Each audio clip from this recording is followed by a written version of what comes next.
Hey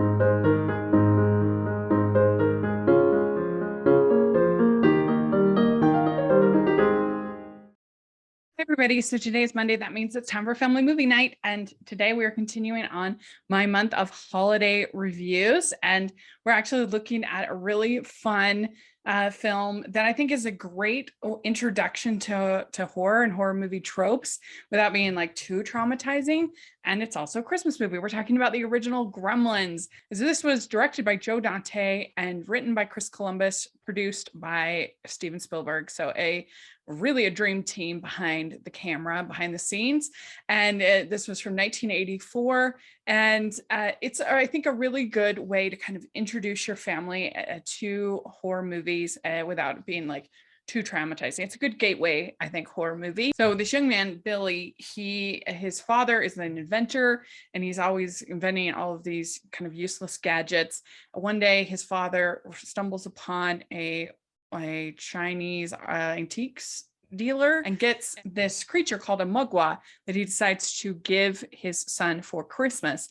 And there are some specific rules that go along with having a mugwa. You cannot have it near sunlight, you cannot feed it after midnight, and you cannot allow it to get wet. Those are the rules. And of course, these rules are silly because anywhere during the world it's after midnight, so that rule doesn't make any sense, but nevertheless that's the rule. And of course Billy ends up breaking all the rules pretty quickly and things go crazy. And this movie definitely gets pretty bloody at times, and there's some definite darker moments, like when the crotchety old lady at the bank is killed off. Like that's pretty like fun but also intense.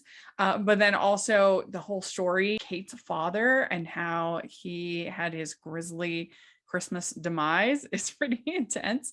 And Phoebe Cates is really good in this as the kind of love interest slash friend of Billy. And also the whole scene with the science teacher, like that gets pretty grisly.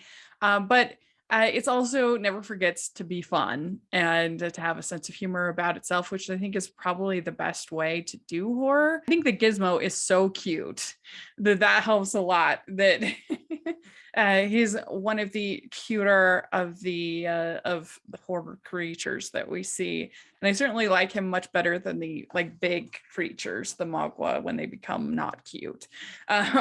But there's still a cheekiness, like when they're all watching Snow White and Seven Dwarfs and driving around in the Barbie mobile. All of that is fun. And so I really enjoy the production design of this movie. I think it has a real sort of lived in feel, and it feels like kind of your idealized small town of the 80s. So I like the way that they have this Kingston Falls town in the movie, and I think it winks at sort of Christmas movie conventions, which allows it to kind of both be scarier but also funnier when you have those worked into the story and the screenplay. And this is just a very enjoyable film, and I don't think it's too scary. It definitely has its intense moments, but I feel like you could watch this as a family and enjoy it together, and have some popcorn and enjoy a little bit of a scary movie with some atmosphere and humor and everything going on. And I think that it won't like traumatize your children or anything like that. So I enjoyed Gremlins. I think it's a for refreshing film to watch during the holidays when you're kind of tired of all the rom-coms and you need a break. You can turn on Gremlins and enjoy it. So let me know what you think about this film. Do you like it, not like it? Where are you on it? I would love to hear your thoughts. Want to hear more of my thoughts on Gremlins? You can check out an episode I did of Hallmarkies podcast with my friend Sean Chandler, where we talked extensively about it and Anna and the Apocalypse, which is another movie I really enjoy.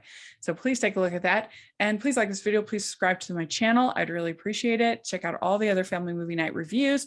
Please take a look at Hallmarkies podcast. I think you'll really enjoy our coverage. I'm very proud of it over there. And please take a look at the merch store and the patron group.